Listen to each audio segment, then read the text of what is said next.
So that I can do the land acknowledgement first. Okay, I'm going to go ahead and call to order this regular City Commission meeting of Tuesday, January 20th. All please rise for the Pledge of Allegiance.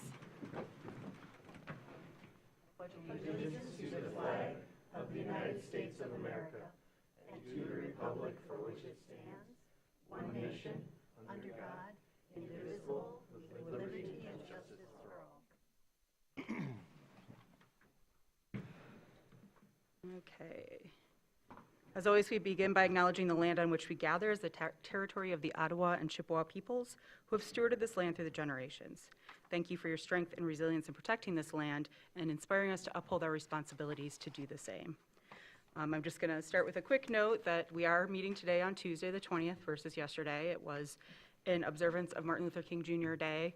I know that there were several really amazing activities planned throughout our community that unfortunately were all canceled due to the inclement weather, but we have a proclamation going out for the Building Bridges Through Music program and several other organizations that were engaging in the good, peaceful but progressive mission that Martin Luther King Jr. laid out for all of us to remember to uphold everyone's civic responsibilities, to protect our neighbors, to make sure that civil peace is always ensured and protected within our communities, and to stand up for everyone who needs the assistance and is in our vision there.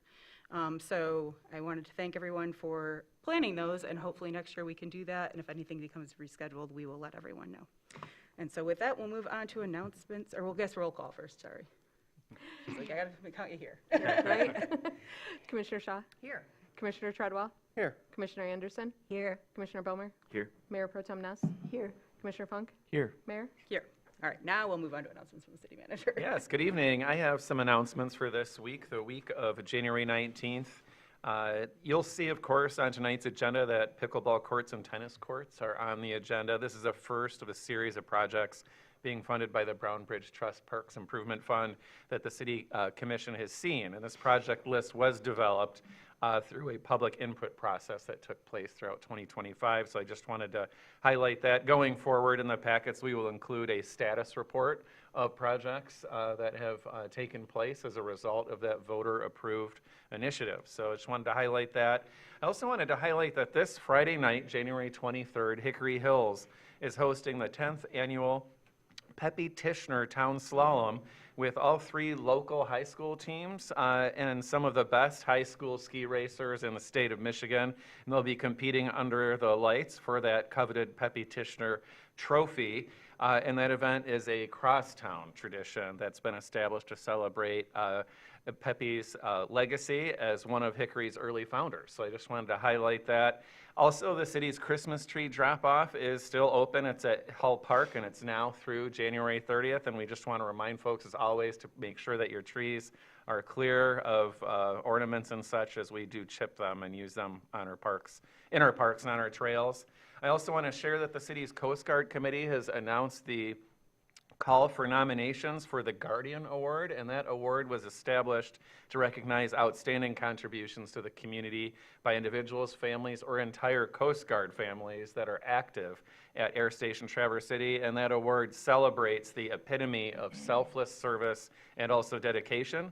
Nominations for that Guardian Award are due March 31st. You can find a link on the city's website under the Coast Guard Committee page. And then just as a reminder, as always, to residents and business owners to keep their sidewalks clear of snow, and also to please clear around fire hydrants so that precious moments aren't consumed. We are in more of a fire season. And so it's really important that that be done, and please help out your neighbors that maybe don't have the ability or aren't present to be able to do it. Maybe they're away somewhere. So that's all that I've got. Thank you. Thank you for that. And City Clerk, Lutz, please. Meetings scheduled for this week are, there's an ad hoc interview committee meeting for Housing Commission seat this Wednesday, which is tomorrow, January 21st at noon in the first floor Assessors Conference Room. The Arts Commission will meet Wednesday, January 21st at 3:30 in the second floor committee room. The Planning Commission will meet Wednesday, January 21st at 6 p.m. here in the Commission chambers. And the Hickory Hills Advisory Committee will meet Thursday, January 22nd at 9 a.m. at the Hickory Hills Lodge. And I would just like to remind commissioners, staff, and members of the public to speak into the microphone so those watching at home and the recording of this meeting is easily heard. Thank you. Okay, we'll keep going then through consent calendar, please. Right. Purpose of the consent calendar is to expedite business by grouping non-controversial items together to be dealt with by one commission motion without discussion. Any member of the commission, staff, or the public may ask that any item on the consent calendar be removed therefrom and placed elsewhere on the agenda for individual consideration by the commission, and such requests will be automatically respected. If an item is not removed from the consent calendar, the action noted in parentheses on the agenda is approved by a single commission action adopting the consent calendar. 1, consideration of approving the minutes of the January 5th, 2026, January 10th, 2026, and January 12th, 2026 meetings of the City Commission. Approval recommended. 2, consideration of authorizing a confirming purchase order for diesel fuel for city operational use. Approval recommended. 3, consideration of authorizing a purchase order for the replacement printers for pay stations. Approval recommended. 4, consideration of clarifying the motion previously adopted, authorizing an amendment to the agreement for use of city property for its kayak, bike, and brew operations and Paddle for Pints operations, which extends the agreement for calendar year 2026 to specifically articulate the vendor, which is a housekeeping matter. Approval recommended. 5, consideration of authorizing an amendment to the agreement for demolition of 120 and 122 West State Street for properties for modification of scope of work and to clarify the contingency amount. Approval recommended. 6, consideration of authorizing an agreement for design engineering services for the Slabtown Corner Pickleball and Tennis Courts to be funded by Brownbridge Trust Parks Improvement Fund. Approval recommended. 7, consideration of authorizing agreement for engineering services in connection with the Boardman River Wall Study. Approval recommended. 8, consideration of approving the amendment to the recommended allocation to Goodwill Northern Michigan for the fiscal year 2025-2026 Community Development Block Grant Funds. Approval recommended. 9, consideration of introducing and scheduling for possible enactment on February 17th, 2026, an amendment to the Traverse City Code of Ordinances, which would codify the permit requirement of as-built drawings and testing documentation for public sewer and water mains connections, introduction and schedule for possible enactment on February 17th, 2026, recommended. Would any commissioner like any item pulled from the consent calendar? Heather? 6 and 7. Jackie? Those were my two. Ken? 7. Okay. So would any member of the public like any item pulled other than item 6 or 7? Seeing none, I'll bring it back for a motion. I move that we accept the consent calendar as as amended. Support. Thank you. All in favor? Aye. Opposed? Motion passes. Okay, so item number 6 is the tennis courts, and you had this pulled, Heather? Yeah, thank you so much, Benjamin, for your introduction to this. I did speak briefly with Michelle before the meeting, and she did prepare a little list of what the ad hoc committee came up with as far as projects are concerned for the next 5 years, and she is willing to share that with us. Well, I'm a little concerned about that for you're beyond the scope of the pickleball and tennis courts, because that's what this motion covers. If we're going over the whole list, that seems like that would. She's just running down the list. The voters Yes, voted we on this. understand. I understand that. And there is only a certain amount of money, and we have some big projects in there, so I thought that it would be good for everyone to be up to date on what's being planned and how much it's costing and what the timeline is. I believe we just had Mr. Marantet, though, say that he was going to bring that forward for all of us. So if you want to read the list of what's coming up, please do that. But because this item is specifically related to the pickleball and tennis courts only, that will be the crux of our conversation and vote. So if you want to read through the list, it sounds like we'll have a better presentation and rundown for the public to see in a packet ahead of time, and other a little bit more easy for them to follow ways too. So thank you, Michelle. Sure. So I prepared a memo that I'm going to send to the city manager, and then he can send it to all of you like we discussed. So, but what I did was each project, from the ad hoc and the staff input, I have like the estimates of roughly how much we thought everything was going to cost. So there's a disclaimer at the bottom that when you total up all the projects, they're about 4.3 million, and then the approved funds is 3 million. So that's where I think it's good to just kind of get it in front of everyone's minds of how much money we're working with. So projects are in the CIP are the pickleball and tennis court restoration and reconstruction project. Then there's the Lakeshore Restoration Project, that's in the CIP. Hickory Hills Mountain Bike Trail Design and Development, that has been put in the CIP. The Brown Bridge Quiet Area Spring Lake Property Trailhead Design is now in the CIP. And also the 16th Street Boardman Lake Trail Access has been put in the CIP. So staff are actively working on plans to move those projects forward right now. And then the rest of them on the list, I either have written as waiting for the master plan to get done to help guide this, or we're looking at some alternative funding sources, and then, or no timeline yet identified. So Great. that's my brief update, and I will get this sent out to you. And then every time a project comes up, like when we go out for bid for the pickleball construction, I'm happy to provide this update, and then we'll all be on the same page. Great, Thank love you so that. much. Thank you. Thank you. Thanks, Yeah. Michelle. Do we have any other, well, Michelle, just, I mean, probably now because I had you hold, there won't be, but just before you got up, were there any other questions for Michelle about the pickleballs? Okay, great. Sorry about that. I just No, didn't that's want you to be great. halfway across the room and have to yank I you like back. coming up here. Okay, then do we have a motion? Or more questions? Go ahead, Ken, I was going to make a motion. please.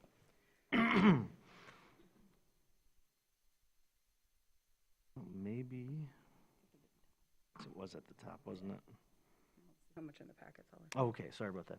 I recommend that the mayor and city clerk be authorized to execute the agreement with Troyer Group in the amount not to exceed $71,047, which includes a 15% contingency for the design, engineering, and construction management of pickleball and tennis courts in Slabtown Corner. Such contract subject as it is to substance by the city manager and is the form by the city attorney, with funds available in the Capital Projects Fund, Fund 499, and further. That a budgeted amendment for the use of Brown Bridge Trust Fund balance, Fund 239, in the amount of $71,047 be approved. Support. I'll give that to Lance. Thank you, Commissioners Funk and Bomer. Any other discussion on this item? Any public comment on this item? Seeing none, I'll bring it back. All in favor? Aye. Opposed? Motion passes. Great job on that by the group, and glad to get that started. Okay, item number 7, you had this pulled as well. Heather, Yes, would you like to make some comments? I know you worked on this. Last Friday, the DDA approved the first phase of the Lower Boardman River Walk project, and that's the reconstruction of the J. Smith Walkway and a new pedestrian bridge and seating and landscaping at a cost of about $6 million. DDA member Tom Powers, the sole no vote, raised an important point that I agree with. The reconstruction reconstruction projects are the optimal time to improve underlying infrastructure. Currently, the stormwater from the south parking lot and from Front Street, perhaps even further south, drains directly into the river, including through a pipe that empties right there where this project is focused. Tom Powers argued, which I think rightly. Just really quickly, it's Mike. Tom was the judge, so I know where you're going with Oh, that, but I just want to be clear. It's okay. Sorry. I do the same thing I know sometimes. Tom too, sorry. Yeah. Mike Powers argued rightly that rebuilding the bridge is the ideal moment to add stormwater capture and infiltration instead of continuing that direct discharge. He also noted that when residents say they want to invest in the river, many actually mean ecological investment, not just civic amenities, and that this plan risks prioritizing beautification, he actually called it Disneyfication, over environmental protection. While Inform Studio, that's who did the plans, described this as a connector project rather than an ecological one, the DDA's mission explicitly calls for sound investments in both sustainable infrastructure and civic amenities. I don't believe those goals should be separated. I also agree with Mr. Powers that adding benches while leaving stormwater untreated is a missed opportunity. Benches last decades, or at least one decade. Stormwater improvements to protect the river and the bay last for generations. Stormwater management is a core priority in our strategic action plan. And notably, it's an issue younger residents are most concerned about. I think it's valid to bring this up when discussing the river wall study, because as our engineer wrote in her executive summary, it's important to coordinate efforts with other projects, studies in progress in this area. I'd like us as a body to think more intentionally about how civic amenities and infrastructure improvements can advance together, not one at the expense of another. And so I'm asking now to bring back this discussion of stormwater infiltration management at that point, at that location, comes back as a new agenda item, and that we discuss if there's anything we can do with this project to include that in the Riverwalk restoration. No objection to raising that, just a question though, because I know most of the spending that the DDA does ends up having to be approved by the city commission.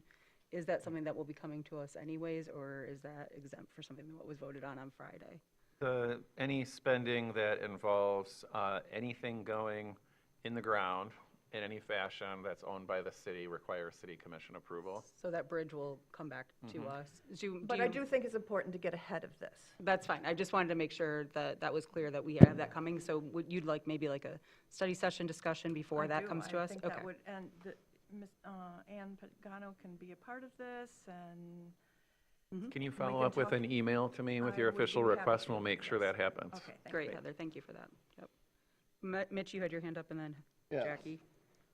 Just saying that although there are much broader conversations about what's happening with the lower Boardman River, and in particular what's happening with this stretch of Riverwalk, this request for engineering work is fairly limited in scope, and it fits in with that, but I don't see that the work that is done as part of this specific issue has to be amended to allow for a broader range of future. To be fair, I think that, Heather, you weren't asking us not to vote on this. You were using this as an opportunity to include this as part of, to use this as a springboard for the conversation about the bridge, correct? I am not asking to amend the Riverwalk plans. Oh, no, at I'm sorry all. about this item tonight, though, the weight trim Oh, no. contract. No. You're fine with this for tonight? Absolutely, Okay. yeah. Just wanted to clarify that. But I think that it has, I think I had a valid reason to bring it up. Yeah. Since it's also happening in the same place where the pedestrian bridge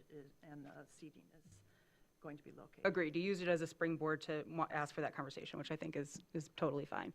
Jackie, did you have another question about this? I And actually, do. it has to be a question, sorry, because I'm doing this out of order. I forgot we don't have a motion, but go ahead.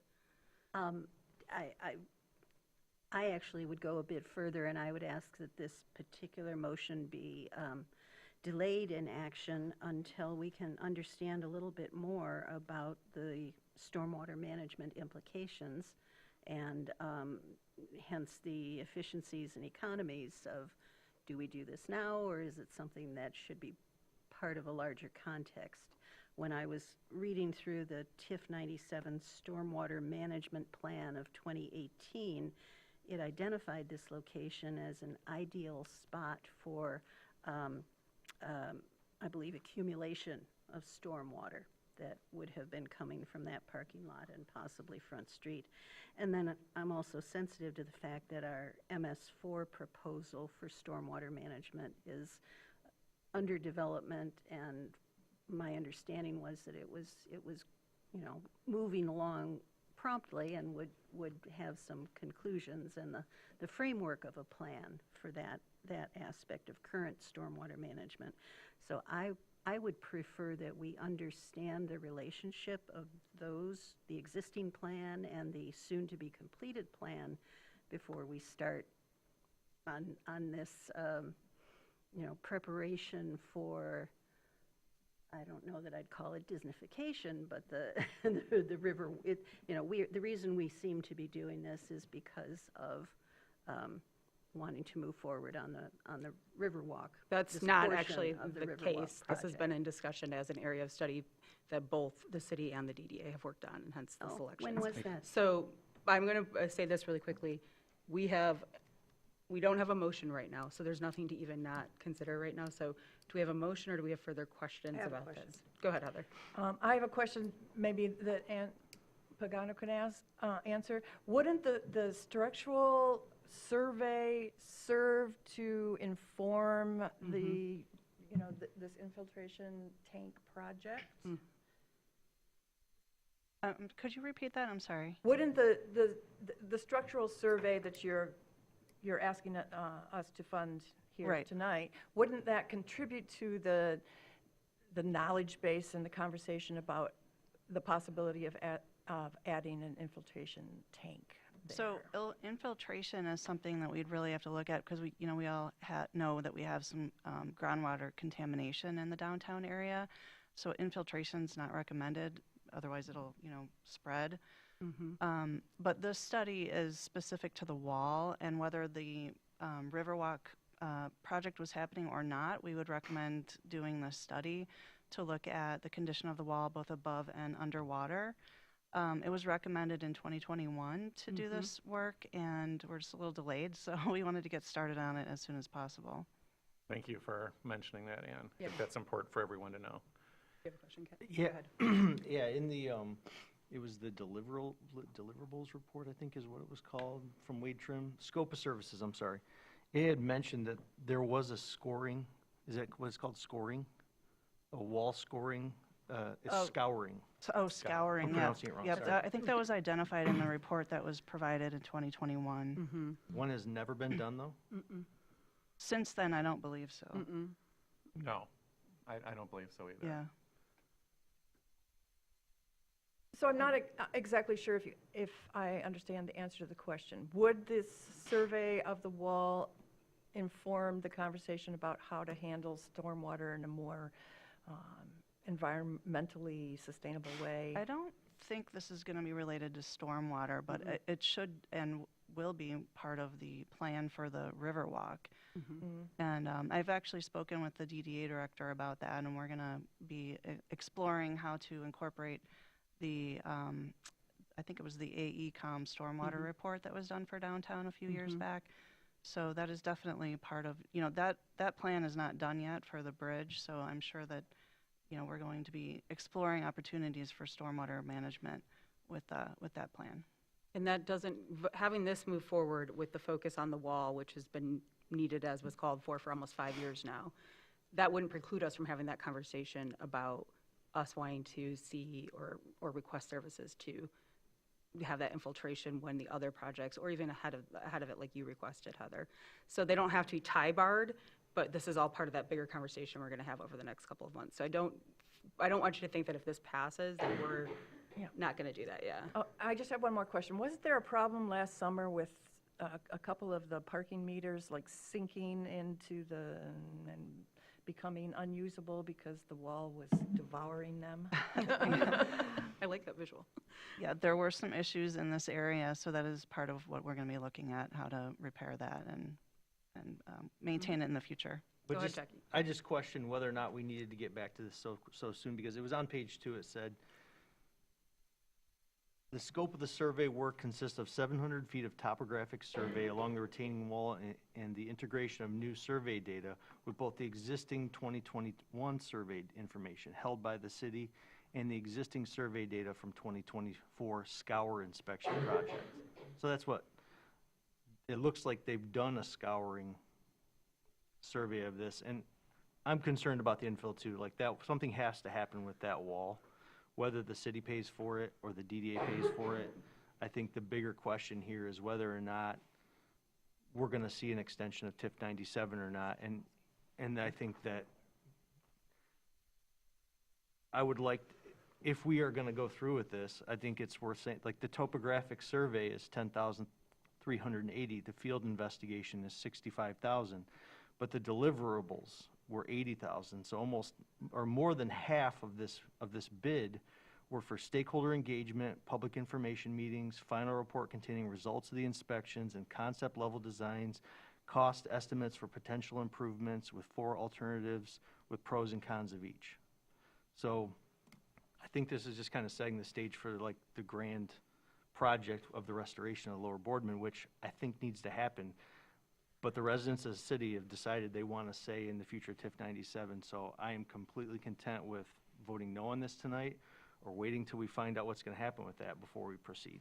So it's nothing personal. I have a question. Please, yep. So if if the concept of the Riverwalk project wasn't on the table, would you be recommending proceeding with this Yes. regardless? Yes. So although it helps, my understanding is although it helps coordinate down the road, if we were to proceed with that project, this could Right. help with some of that coordination. Mhm. It's not, we're not doing it for that purpose. Correct. It's necessary regardless. Yes. Jackie has had her hand up, and then I see yours, Thank Lance. you. A clarifying question, the AECom report that you mentioned is, I believe, the one that's titled TIF 97 Stormwater Management Plan of 2018. Could you give me some more information about what the intention is of how to approach those recommendations that were made now 8 years ago? Right. I'm not prepared for that tonight, but I'd be happy to come back with Harry and we can talk through how we would incorporate that into the bridge project. Benjamin, did you want to? And I also wondered if Art Krieger, if you could, between the two of you, share professionally why you think that this work is important to happen, just so that it's very clear to the commission and then they can make their decision with that information. And the TIF 97 on it is that was paid for by TIF money, and with the idea of how TIF 97 money could be spent to help with the stormwater in the area. So it was something that if we wanted that as the city and TIF didn't exist or the DDA wasn't there, we would have had to pay for by ourselves with our own fund. So, Okay. That may not have been clear in my reading of the document, but okay. Hi, Art Krieger, Director of Utilities. I was involved initially when Smith Group did the first round of looking at the wall during that 100 block and 200 block area. And then out of that, we did actually move the sanitary sewer away from the wall. It used to sit right on the back side of the wall on the footing. And that project was completed. And so that was mainly a high-risk move to reduce risk. If that pipe would have broken right behind the wall, it would have allowed millions of gallons of raw sewage to just go into the river. Part of that work, there was that underwater dive inspection, and that's what I think, Kenneth, you're talking about. It was maybe termed a scour analysis, but they actually had divers down there with probes pushing back under the wall, how far, several feet in places, the soil was missing. And that wall's sitting on piles, so every 10 feet or so, there are 2 wood piles supporting the concrete slab footing. And if the soil gets eroded away from that, it can get, unsteady. Unstable, that's a great word. So we wanted to limit the risk by moving the sanitary sewer away to allow future work, whatever that decision would be with the wall, to keep the sewer separate, and we did that. And the other block, which we're not even really talking about tonight, is we're looking at the 200 block. We put a steel sheet pile wall in front of that and filled the void with slurry cement to keep everything secure down there. That's between Cass and Park Street. So we're good down there. As far as the wall, it's not really in a jeopardizing stability or anything. We've restored that. So this block, we need to continue to look at the stability or options to, reinforce the wall if we want to keep the wall, or remove the wall possibly. And the sanitary sewer being pulled away allows more options to be considered, because if you took the wall down before and the sewer was there, it'd be kind of a precarious situation. So, I don't know, hopefully that helps. Heather, and then Yeah, Laura? how can the DDA be contemplating this Riverwalk Phase 1 when you don't even know if the wall is going to stay there or not? You probably can't answer that question, but it seems kind of crazy. I really can't, although I know they were planning to just provide a replacement pedestrian walkway Yeah, that's what's over being the looked wall. And then Well, there's all Ann the and I are- seeding and stuff over on the south side and, None of that has to do with the wall because of where it comes in and where it would like well, it anchor into the would, if the land. wall came out, it would definitely We'd still have land something. anchored in on the other side is where it's looking at. And Oh, the goal of it is to have an ADA compliant, they got the egg before the accessible- chicken over there. well, maybe that's it. They've also only got a couple of years to spend it. But my point of that is as far as the wall goes, that project can happen with or without it. And the wall, I think, is what we're hearing from them, is a project that's been on the docket for 5 years now of study and has a compromised, what they're saying is a compromised, secured, or what do you Yes. call it? Could be. Stability. I That's, almost said that's what we security. need to investigate. Yeah. And Lance, sorry, you had your hand up, and then Laura. Yeah, so with that study coming out, or kind of the initial one in 2021, I see this as completely mutually exclusive from the DDA, but more as, could you say this is more potentially a public safety issue? If we don't get a better understanding of the wall, could we have some public safety implications Absolutely. for I our mean, public? we want to make sure that it's stable, as Art was talking about. You know, there could be environmental issues if the wall is compromised. I think we just need to check and make sure we're good if there's something we need to do to maintain it. Okay, thank you. Laura, and then. Yeah, so similar question, and I appreciate Commissioner Shaw and Commissioner Anderson's comments regarding our interest in investing in the river from an ecologic standpoint. I think that's really important, and it sounds to me like this is moving us towards accomplishing that goal. Would it be fair to say that this is the first step in avoiding a consequence of risk of discharge into the river? I think from the sanitary sewer, Yeah. I think sanitary sewer is stable now that we've moved it away from the wall. So what's the consequence of not proceeding with this? Because it sounds like it Just could be. failure of the wall. And that's a significant consequence. So Yes. I'll be voting yes. I think it's important to proceed with We this. don't have a motion for right now. Go ahead. That's right. Jackie, and then I'm going to actually reserve a spot in here too, because I've Okay. let everybody talk a couple of times now. Okay, thank you. Like Commissioner Ness, I would appreciate an assessment of I appreciate your expert opinions about the issues involved, both the environmental and the public safety. Am I correct in understanding that the shift of that 24-inch sewer main further south in the alleyway, that was an award-winning project, by the way, congratulations, that has pretty much mitigated the environmental risks that are associated with that wall?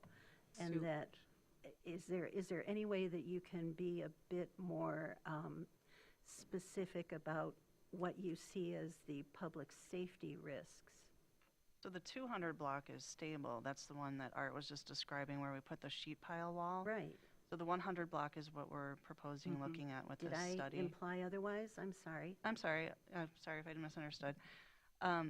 So the 100 block is what we're going to look at. And as far as public safety, obviously, we're trying to make sure that the wall is stable, and we wouldn't want there to be failure of the wall. You know, it's holding up all that soil behind it, which then there's the parking lot where cars are parked.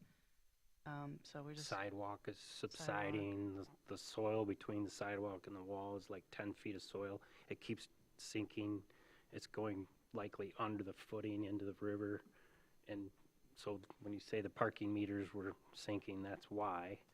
And so there's some infrastructure there that needs to get protected, such as a sidewalk and the parking lot and cars and human life that walk along there. It could sink, you know, possibly, and that's a danger. So we want to move forward and understand it better and get some options out to solve the issues. So the sanitary line has been taken care of, but all of that soil in the parking lot, A, could collapse in, B, that also can contain contaminants because it's been a parking lot. So that's an environmental factor there, correct? Yes. So my question for you, as we have this before us today, and I know how these projects work as far as, you know, especially with when we're dealing with getting into the river, we can't really put this off and start it in, you know, October, November of next year. So you're bringing this to us now, we have people who want to delay it, but my question would be, this is just to, for engineering consulting services to examine this, not to start construction, not anything else. This is just to have engineering services to, so by the time we put this, get this out, get them in there and get things moving, if this were delayed another month or 2 months, would that jeopardize us being able to do something this summer if we're finding that we're very compromised and need to start work on it, or with the plans that we already have in the CIP that might readjust other projects to the negative? It's not likely we would even be able to do a construction project this summer, based on, it's going to take several months to really do the study. So it'd be more next summer if there were actually something that needed to be done. But if we delay So, it out, yes. we would miss, would we be, is there a window, I guess what I'm asking, because my concern is there a window with which we push this out so much, we wouldn't even be able to get that preliminary work done this year? Right, I'll have to look at the schedule, but I think we would be okay with another month or two. Okay. Do we have anybody who'd like more questions or to make a motion? I'll make a motion. Okay. I move that staff recommends that the Oh, city. it's on the first Yeah, page. Thank God, because I was reading that going, okay. I found it. That the mayor and city clerk be authorized to execute an agreement with Wade Trim in the amount not to exceed $155,934, plus a 10% contingency of $15,593, for a total of $171,527. For engineering consulting services, such contracts subject as to its substance by the city manager and its form by the city attorney, with funds therefore available in the Capital Projects Fund, Fund 499, and further, that a budget amendment for use of General Fund Balance Fund 101 in the amount of $166,527 be approved. Support. Okay, Commissioner Ness and Commissioner Treadwell. Okay, though we ventured into it already, is there any discussion on this? Go ahead, Lance. I do see this as just the engineering team coming to us saying, hey, we need to do this study because this is a potential public safety risk in the future. I mean, your job as the head of engineering is to ensure that the engineering in our city, is centered around public safety, right? So I appreciate you doing that and bringing that to us. And as this is helping us potentially mitigate a public safety issue in the future, that I think we've all been down there, we've all seen some issues. I'm not an engineer though, so I think real engineers should look at it. I think that's why I'm going to support this, and why I think the rest of the commission should support this. Go ahead. On this scope of work, at the very end of it is the proposed schedule, and if January 30th, the anticipated notice to proceed was notified, it's 28 weeks till the final engineering report submittal, so it's given me the approximate 6 months progress meeting, or every 6 monthly progress meetings, so 28 weeks in total to do the topographic surveys, the field investigation, complete the deliverables, which include the stakeholder engagement, public information meetings, final report containing results of the inspections, and concept level designs and cost estimates for potential improvements. So that's kind of like the time frame that we're looking at with this project. I would agree to this and vote yes on this tonight if this deliverables component wasn't included in this, because it was clear in this scope of work that this makes it something that it's not. This is more than just engineering. This is creating a plan, and we don't know if there's going to be a future with the DDA and what that's going to look like. But, okay, I guess, Could I make- Ann, could I ask really quick, Ann, to clarify the deliverables portion? Because other than the DDA giving $5,000 to this, in which we could read you the motion that they don't pay us anything if people are concerned about that, that doesn't seem like there's anything that the DDA is doing that kind of, there could be things that complement, but there's nothing the DDA is doing that could either make or break this project. And also, could you explain more about what we're seeing in the deliverables? Sure. As far as the deliverables, I'm looking at it now. I mean, it's essentially what we will get from them in terms of the report. We also asked them to look at options for the wall, so whether that be removing the wall, repairing the wall, relocating it, something like that. So those are the deliverables. It's going to be an actual report, and they also included the meetings in that phase 3, if that's what you're looking at. And then, as far as what the DDA is working on, I mean, I'm aware of the pedestrian bridge, you know, the Riverwalk, the habitat improvements. So regardless of those, this is a separate thing that we would need to do. It happens to be happening at the same time as those other ones, and it's probably good timing, you know, if there's some way that it's a piece of a puzzle to make it all work together. But even if those projects fell off entirely, we would still recommend doing this study. Mitch and then Lance. Yes, Commissioner Anderson raised the point of how long these conversations, or asked the question, how long these conversations have gone on. And a lot of this goes back to the Lower Boardman River Leadership Team that was convened by the DDA, yes, but that was 7 years ago. They ushered through more examination and studies to look at the future of the entire 1.6 miles of river in our city. But the plan that came out of that was passed by the city commission and lives at the city level, not solely at the DDA. Half of the riverfront is not in the DDA's jurisdiction, so a lot of the things that are components of that plan, even if the DDA wanted to, they would not be able to implement.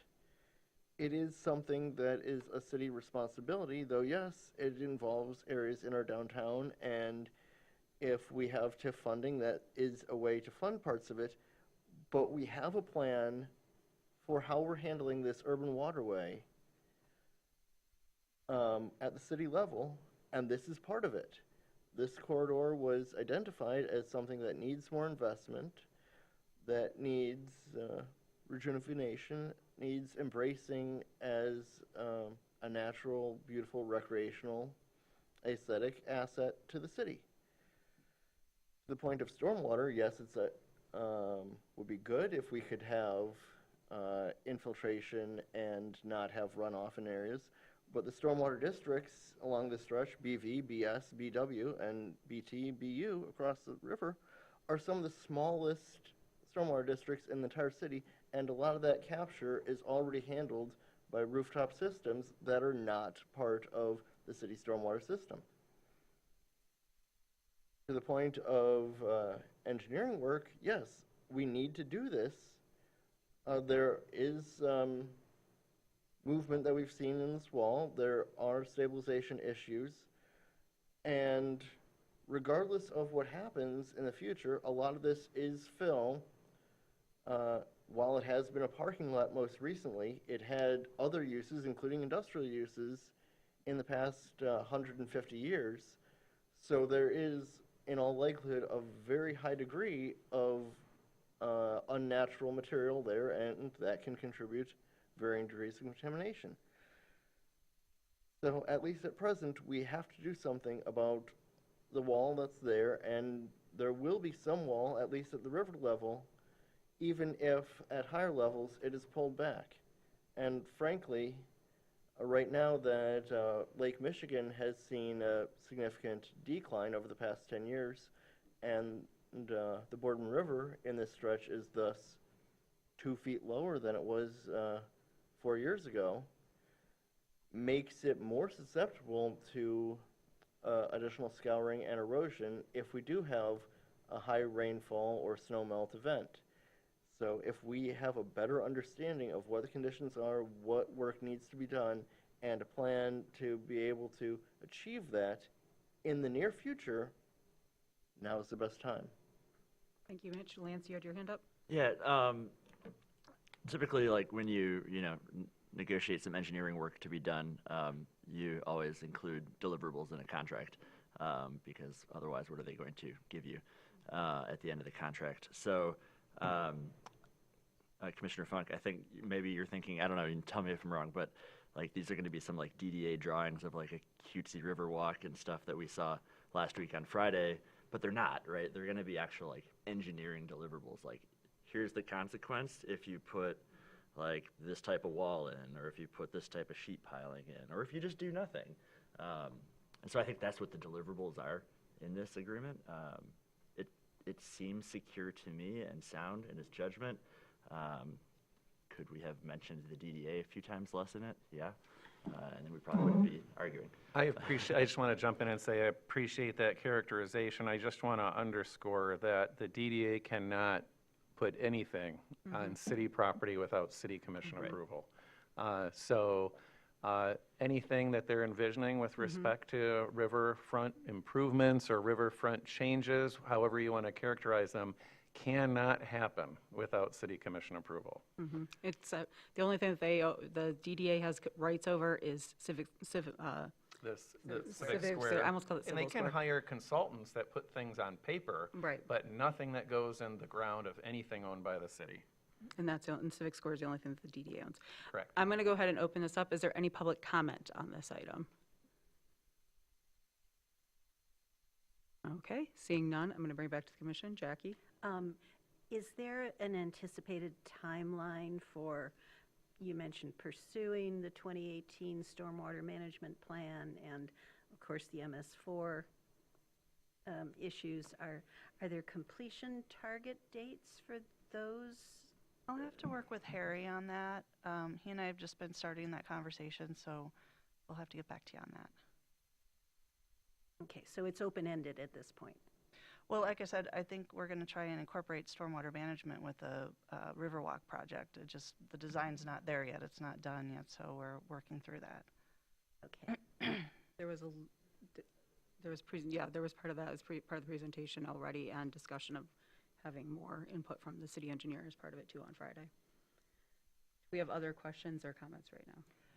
Heather, go ahead. So that discussion, whatever findings you and Harry conclude, could be part of our study session, perhaps? Yes. Well, I'll make Okay. sure that it is, yes. Okay, absolutely. And thank you, Heather, for pulling it back, because I was going to say, we'll go ahead and call the vote, but as we go through with this, we are going to have the slated now, we'll trust Benjamin and the team to get that in well ahead of when or I should say well ahead, because it might only be a couple weeks, but ahead of when we see the proposal from the DDA come before us, so we have all of that time to ask questions and see that envisioned there. All right, I'm going to call the question. All in favor? Aye. Opposed? No. Roll call? Commissioner Anderson, No. Commissioner Shaw, Yes. Commissioner Treadwell, Yes. Commissioner Funk, No. Commissioner Bomer, Yes. Mayor Pro Tem, Yes. Mayor. Yes, motion passes. Okay. Oops, sorry. Thank let me you. get my- Thank you, you. staff, for being up here. I like having you all sit up with us now. I wanted to note that. Okay, moving on to old business, we have the amendment agreement for engineering consulting services for the Hardy and Old Town restorations. I'll let you kick that off, Benjamin. Yes, in 2023, the city engaged a consultant to help prepare or conduct an assessment of our two publicly owned parking structures.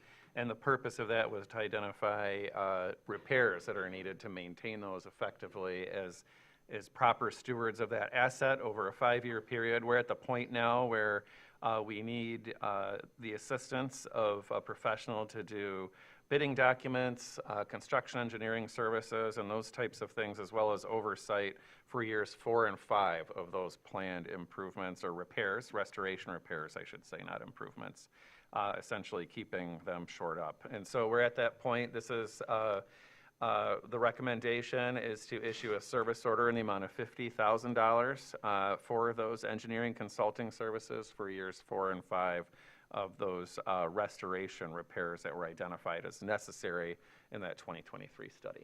That's all that I've got. Do we have questions at this time, or I'll take a motion? Go ahead, Heather. So this is it says 5-year conditions, so do we expect to be paying these gulp giant numbers, 678,000 and 582,000 respectively for Hardy and Old Town, every 5 years? This is what it costs to maintain those buildings? I don't have the answer to that question. I can tell you that this is what was identified as necessary for right now. As far as long-term needs, that's not an answer that I have for you at this point in time. Well, maybe somebody can answer that. And there must be We can get you an records about how answer to much that. those have Absolutely, been yes. costing. So I'll make the motion that the mayor and city clerk be authorized to execute an agreement with Restore Consulting LLC in the amount not to exceed $50,000 for consulting services associated with the repair of the Hardy and Old Town parking structures. Such contract subject to its substance by the city manager and it's formed by the city attorney with funds from the Hardy and Old Town parking funds 514-586 and 514-587. Support. Thank you, Commissioner Shaw and Commissioner Funk. Any further questions or discussion on this? With the note that we would like the kind of the plan for those medium repairs to be laid out Yeah, for us. because we're going to be talking about future. this proposed West Front Street project. It'd be nice to know how much it costs to maintain a parking structure. Very good point. Yeah. Any public comment on this? Seeing none, I'll bring it back. All in favor? Aye. Opposed? Motion passes. Thank you for that. And now we're bringing back for our second week in a row. David is going to join us to kind of summarize last week's and help us keep the OKR conversation moving. Benjamin, go ahead. Thank you. Yes, I appreciate the discussion that the City Commission had last Monday at your study session regarding objectives and key results based on the city's strategic action plan. There's been a lot of interviews with commissioners and department directors conducted by David, which I appreciate his expert assistance. And as I shared last Monday, this is an ambitious list of OKRs. And David did, and he's going to walk you through the changes that he has made to the document based on your discussion to ensure it aligns with what you were expecting. But I just want to say that he's changed the time frame from 1 to 2 years to 1 to 3 years. And even with that, I'll be working, if you adopt these objectives and key results, I'll be working with the department directors and our finance department to lay out very much in the near term what we see is more achievable without maybe extra resources. And there will probably be some additional needed clarification in the next few weeks. And that's something that I'll be bringing back to the commission. And this is turned around very quickly, which is great, but it's going to need that level of refinement. So I'm sure that we're aligned with what your expectations are, especially as we create the budget for the next fiscal year, as well as the capital improvement plan. And with that, I'll turn it over to you, David. Thank you. Okay, thank you, Benjamin. Good evening, everybody. Great to be back here and just to walk you through with the update that we did on this draft. A few things to point out just in terms of the overall structure. So Benjamin, you touched on that we took the 1 to 2 and made it 1 to 3 because of your comment about you didn't see it gives you a little bit more room to be able to prioritise and stretch things out. We did drop off the longer term items because there was really no content in that, but I have footnoted where there were items. So that's one sort of just piece. So it gives a little bit more focus to more the immediate term, which I think is a very good testing ground for you to be able to then see how these inform budget priorities and so on going forward. So, obviously this will develop over time. Couple of other changes we made. So, Mayor, you asked for a little bit more simpler language at the level of the priority objectives. So we did that, and again, I footnoted some of the content down and used the footnotes to clarify things a little as well.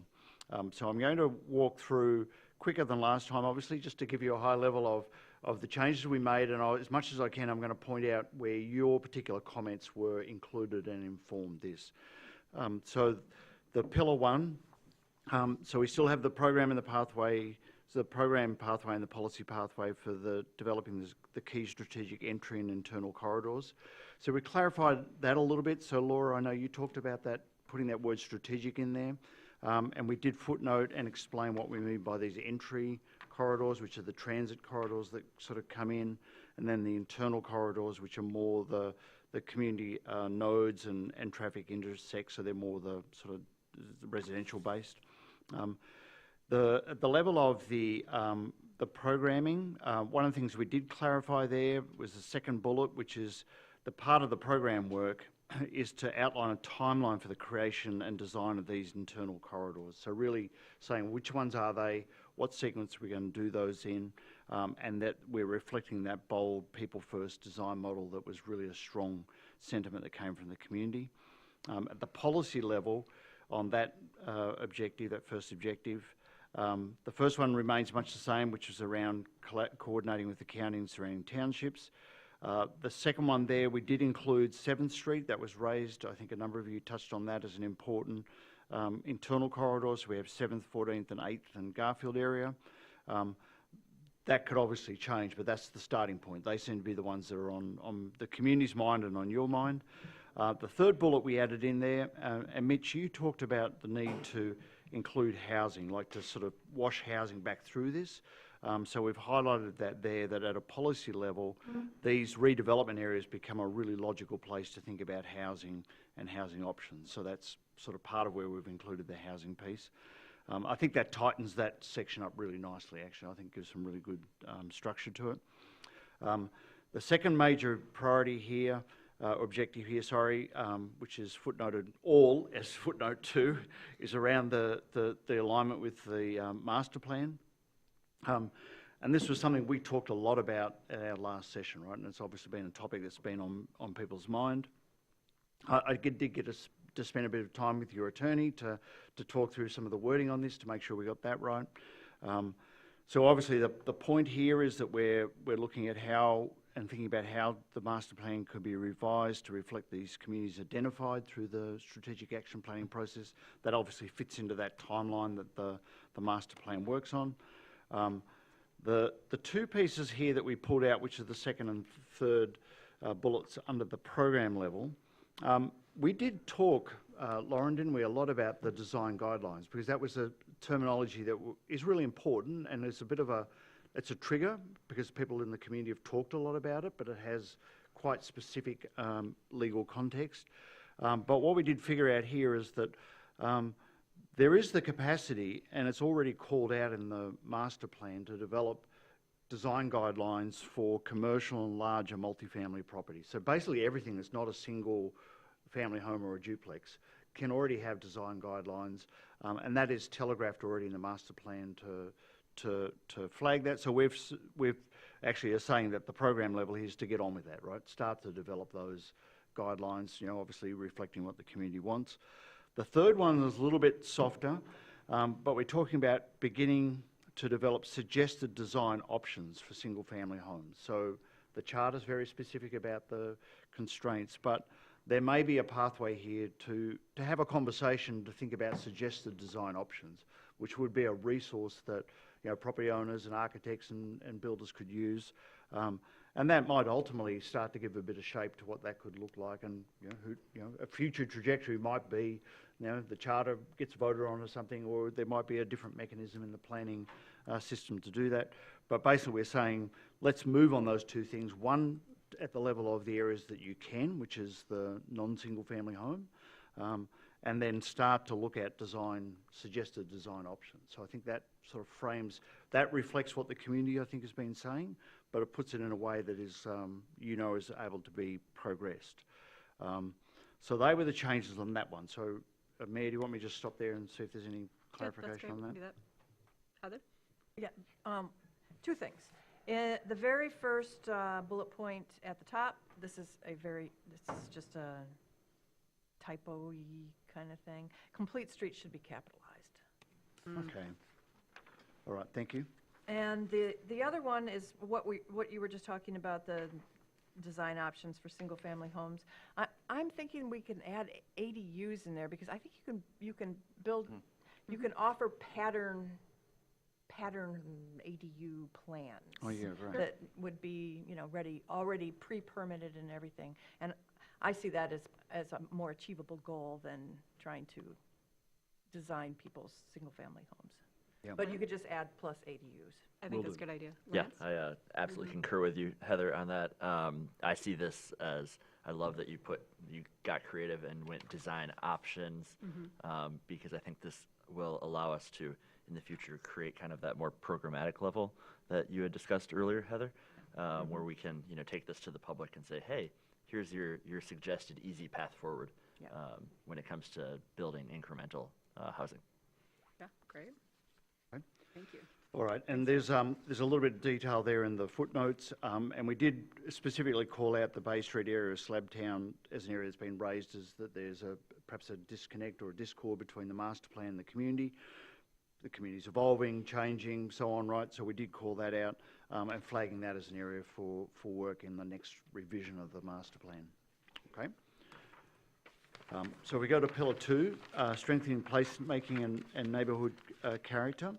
There was just a few minor changes here. Let me just call those out. One of the main ones in the first objective, which was about particularly the programmatic and the policy levels, was I think a number of you, and Kenneth, you certainly did, and Lance, you might have too, talked about, let's focus on the existing social gathering areas. You know, let's not kind of just keep making more. There's already a lot. Let's enhance the ones we have. So we built that language in there, particularly in that first bullet point under the program area. And then we also, in the policy area too, we talked about this idea of enhancing these components, especially we're applying that to existing parks and recreation spaces. So I think that's an important sort of caveat that gives a little bit more direction. So when, you know, Benjamin, you and your team start to prioritise, you know, it gives a focus on the enhancing the existing rather than creating new. We also flagged in there in a couple of places about the opportunity for public-private partnerships, which was the footnote number 4. This is all under the policy of that first objective. And then obviously noting that the upcoming updates to the Parks Master Plan offers the opportunity to further develop things out. So we're trying to crosswalk a couple of those components there as well. So they were the main changes there. The other one on the second objective, which is encourage and support community-driven initiatives. The program area there, we did elevate the language around the neighbourhood associations. So a number of you talked about wanting to see a little bit more heft in that. So we talked about elevating the role of the neighbourhood associations in community engagement, strengthening the support to help convene them, and the associations and the President's Council, right? So we rolled that language together. So they were the changes we made on that one. And also encouraging the ongoing shift in perspective to focus on quality of life for not just current residents, but also future residents. Future I know that residents. was a theme that we heard a lot last week. Yeah, thank you, Benjamin. Okay, does that look right? If I could make a comment, I really appreciated the way that you framed the dealing with downtown as one of the neighborhoods of the city.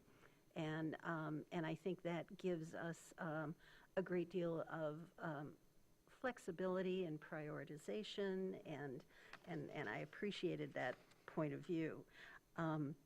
In the policy statement there, where we're calling out the use of TIF instruments, that feels a little uncomfortable to me. Okay. Not only because it only applies to downtown, it doesn't apply equally to all of our neighborhoods, of course, and it seems to me actually more programmatic than policy. You know, no other funding tools are called out. It just seems to elevate that beyond the intent of that framing of downtown as a neighborhood. So I'd appreciate other feedback on that. I'd like to hear from David. Did you want other feedback on that, David, or do you want to address that first? Perhaps if I can answer that, Yes, or please. just to give a little bit of context, and then there may be other comment. I think, so obviously he's talking about the financing, so that's an important part there, right? This, I think, was the connection here is that some of the tension around some of your financing instruments, like is because of the disconnect between the downtown and people's sense of losing that as a neighbourhood, right? So that's part of that sort of trying to recouple that together. I'm open. It's obviously your set of objectives, right? But I do think the key part here is thinking about how do you finance some of those components, and I do think at a policy level, I mean, you do have some, I guess, some changes that have occurred here where things like some of your financing instruments have to now go to the vote of the residents. I think at a policy level, maintaining or thinking about how you maintain your options is important, right? So that's just my opinion on that. Mitch, you had your hand up? Yes. While many people think of TIF, or they hear TIF and they think of the downtown, TIF 97 with our DDA is but one of 4 TIF authorities that currently exist and operate in the city of Traverse City. And we could have, especially with the new change in state law, much more flexibility with using TIF for housing purposes throughout our city, not limited to our downtown or any existing TIF district. Brownfield is limited to brownfield sites, but those can be found throughout our city. East Bay Township used TIF to create a corridor improvement authority along US 31.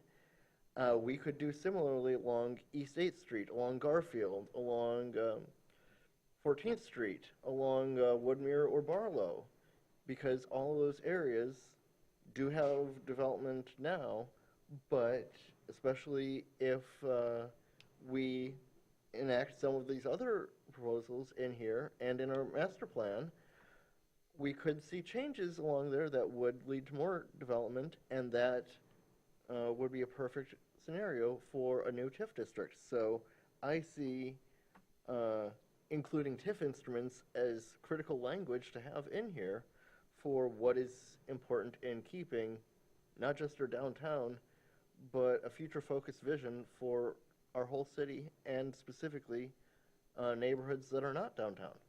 Thank you. Heather, go ahead. Isn't there a word that we can use that would include TIF, brownfield, plus like the Attainable Housing Facilities Act and the Residential Housing Facilities Act, some kind of umbrella term that we could substitute in there that would It says cover all of tools. that? Yeah, I think that you could just say such as, including available funding tools. And then, And make it we're generic. covering everything. Right. Yeah. Great.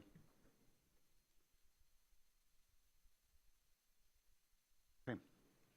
I did just want to point out, though, that it was made, the statement was made that we haven't in this conversation talked about other funding mechanisms, but I think throughout here we have kind of peppered in the staff parts looking for grants and things too. So us looking at how we're going to fund all of this as we put these ambitious things out there is very much a part of the conversation as a whole. So thank you for that, David. Yep. I think we can continue to Pillar 3 now. Sure. Pillar 3, there was no significant change here, just a tiny little bit of tightening up the wording. But that was pretty full. We just included a little bit of the commentary about the MS4 program and so on, but the content of it remains as it was. Can I ask a quick question on that one?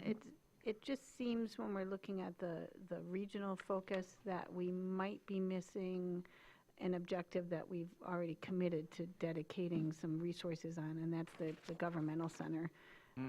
And that seems to me to be kind of a key objective that's going to be taking staff time and resources. And it's definitely fits within that shared services, regional collaborative approach. And I'm wondering, since we've already committed to that, if we want to add that in one of these OKRs, since that's driving your discussions with staff and how we prioritize their time. Yeah, I would put that to you, Benjamin. Do you Yeah. think that's in programming? I think that is in programming, and I think that we could characterize that, David. We can kind of wordsmith it, but essentially it's that we're going to work with Grand Traverse County on a collaborative assessment of where our governmental center and law enforcement center services are housed. Great. Thank you. All right, good. Okay, so that was Pillar 3. Pillar 4, there were a couple of things here that we tweaked a little. One thing I want to call out is under the program level of the first objective, which is focusing on building the year-round populations in the core neighbourhoods.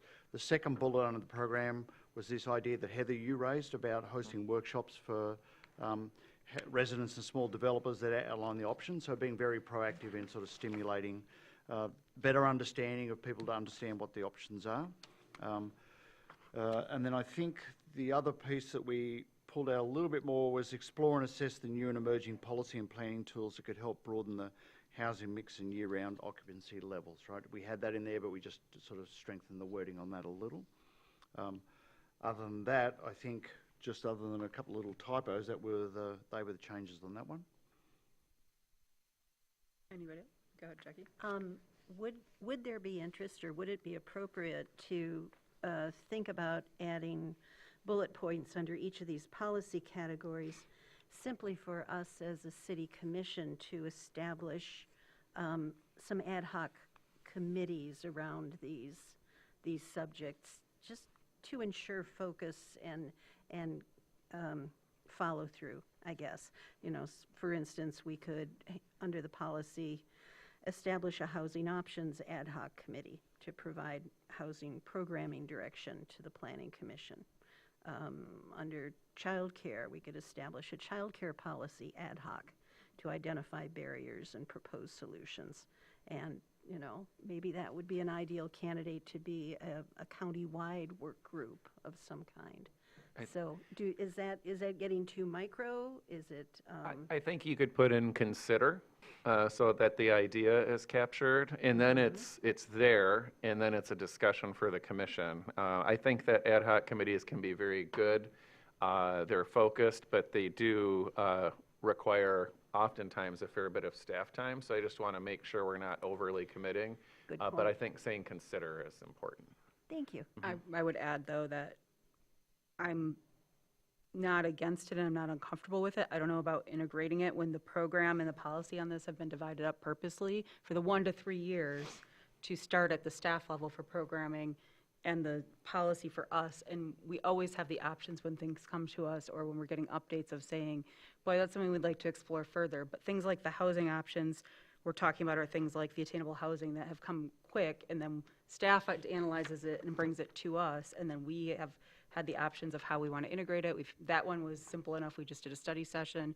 But cannabis, for example, if we're talking about something like that comes that's bigger, we've had ad hocs for. So I think if everybody wants to put it in there, I think it's fine, but I think that how this is being laid out of where these things are originating is been pretty clearly defined here as far as I'm seeing it, so that we're not creating more work for staff, and we're also not jumping the gun on staff bringing us quality information until it comes to that point where, you know, we're getting updates. I mean, there's tons of updates planned, I think, through the new programming and through this whole process, that anywhere along the line, we can tag any of these things, even not the ones on Pillar 4, and say, hey, could we get an ad hoc looking at that? And so where it has to, I think almost, I'd say, like, rather than putting under 1 or 2, we almost should put it under every one then. And I don't like that either. Nor do I. And I think that because these two struck me as a bit more open-ended and a bit more exploratory, and given the fact that we've extended the timeline to a 3-year time frame, that maybe this was a way of holding ourselves accountable for some forward action. I mean, I guess we can hash that out as a city commission. I think that some of the stuff that we're talking about and some of those are very dependent on things happening in the legislature too. And with our partners, which goes back to pillar, sorry, I forgot which one it was already, 2, 3, of what they're bringing forward to us. Because if we get too prescriptive, I worry that we're going to then be sitting in the room with our partners saying, here's what we're doing, do it with us, instead of saying, how are we all working on this, and what are you all working on, and where can we all go with you on that? That would surprise me. Well, that's the discussion we can have in the future as well, so. I view this as a parallel discussion decision to what we talked about last week with the concept of reconvening the green team, and the response and kind of the discussion amongst the commission was if that bubbles up from staff as something that would help support that effort, that we would revisit that. And then also if the commission is feeling uncomfortable within a certain period of time that we're not advancing on these OKRs, that we could recommend reconvening a green team or an ad hoc or a support committee for that objective. So I kind of feel like we should wait and see if it's a need rather than instructing it as a need right now. Benjamin?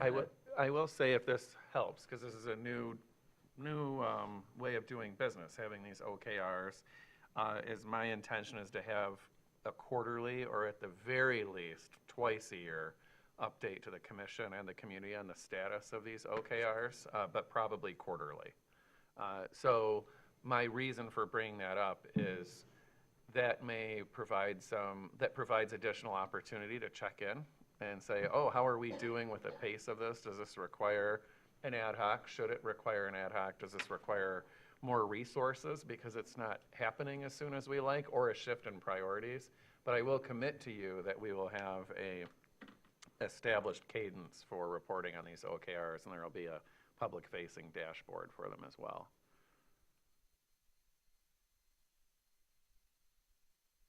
Okay.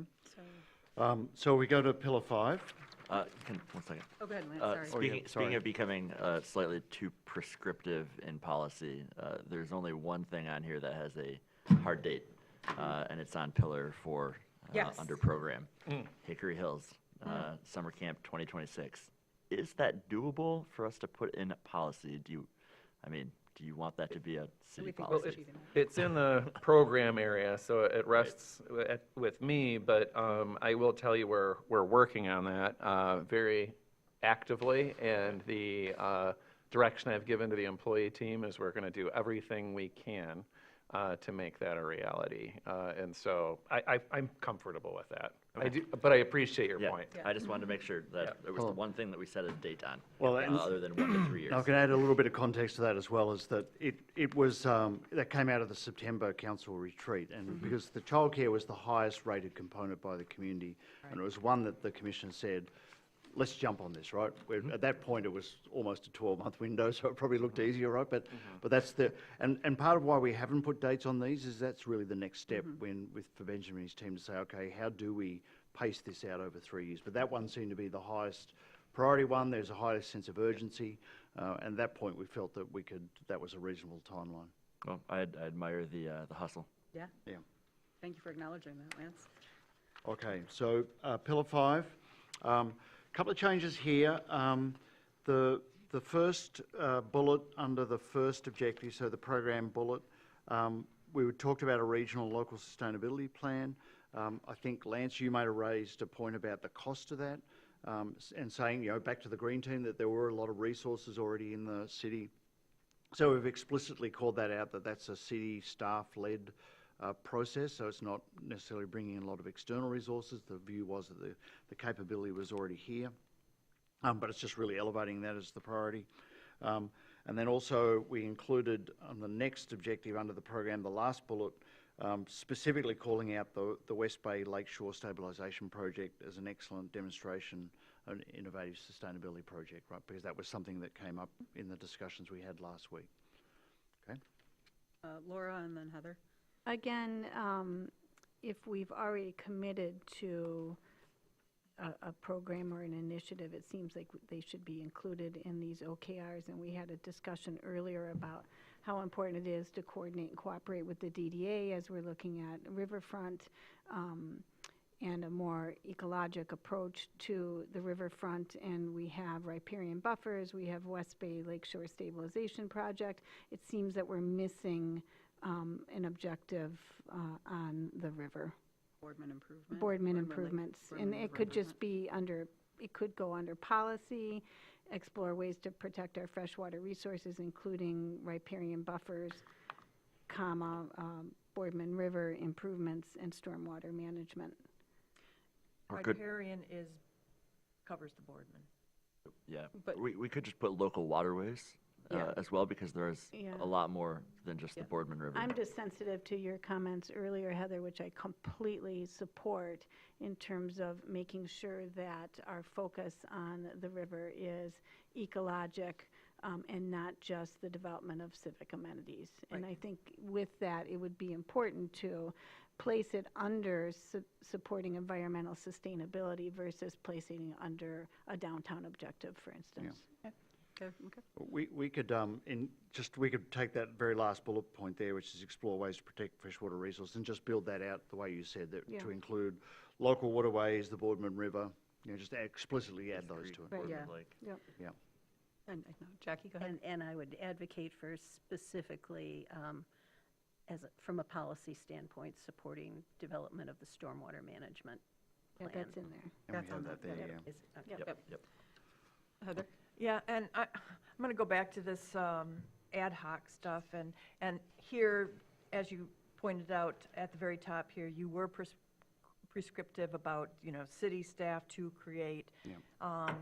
But I would prefer to start the sentence with create a regional and get rid of the staff part, because I'm okay with starting with staff work, because I think that there is there is material there. But I'm really interested, this is the one that I really think needs an advisory committee, because we have local and regional experts here, and they could help to shape the final project. And this is mentioned in Pillar 3 as well. And I really think that it could help take some of the burden off staff.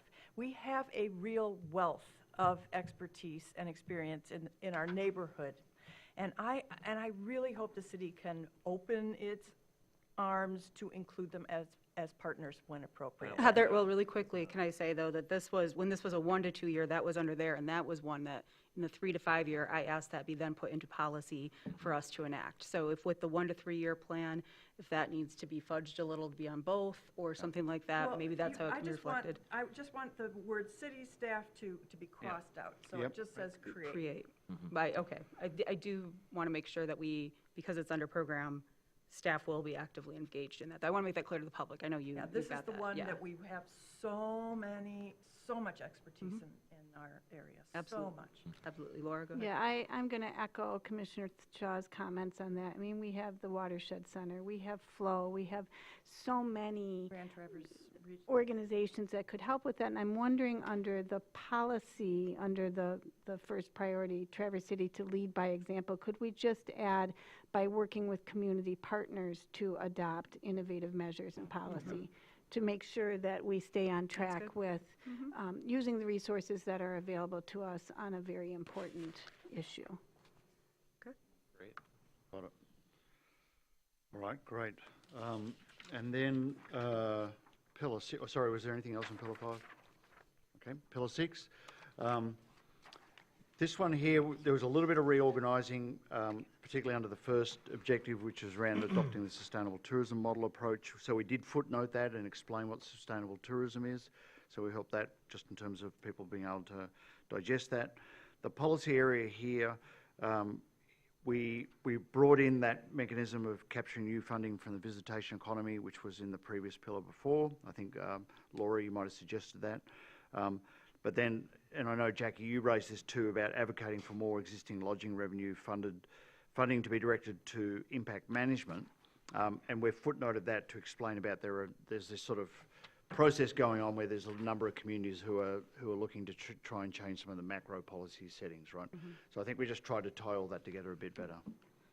Thank you for that. And just to be clear to my colleagues and the public, I'm really envisioning an investment in professional lobbying of our legislature. I mean, I don't know that it will be sufficient to ask our local current legislators to lobby their colleagues. I see this as needing to be elevated to a higher investment.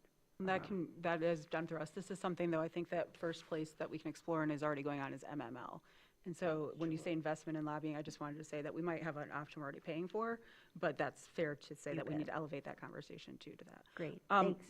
Yeah, one note I had on the footnote for 8, sorry to be being picky about a footnote, but at the end where it says correct balance for the community and investing in impact management work, I would like, if not the word environmental, something in there to specify environment, even though our use of sustainable means we're thinking of it in that broader sense of community as well. We have all through our conversations acknowledged that we have concerns about environmental impact. And so I just want to make sure that's reflected in there somewhere so that somebody 4 years from now looking back sees that that was part of what we were considering when we were having the conversations too. Okay. And actually that is included in the more technical definition of sustainable tourism, and I might even just drop that straight in, right? Well, and I was going to say, we've had debates at this level before, even of what sustainable means when a body uses it, if you're not being specific enough. Yep. So that's why I'm a little sensitive to that, so I just wanted to clarify that. Jackie, you raised your hand. Simply to say that as long as we aren't equating sustainable Right. tourism with that's one of many. Right, Yes, and that's why I wanted it yes, in the and. footnote, not in the top, yeah. Yeah, agreed. Yeah, and at a very simple level, and you know this, but it's really the balance of impact on the community, on the local economy, and on the environment. So I'm getting Yep. that right. Perfect, yep, so, thank you. All right.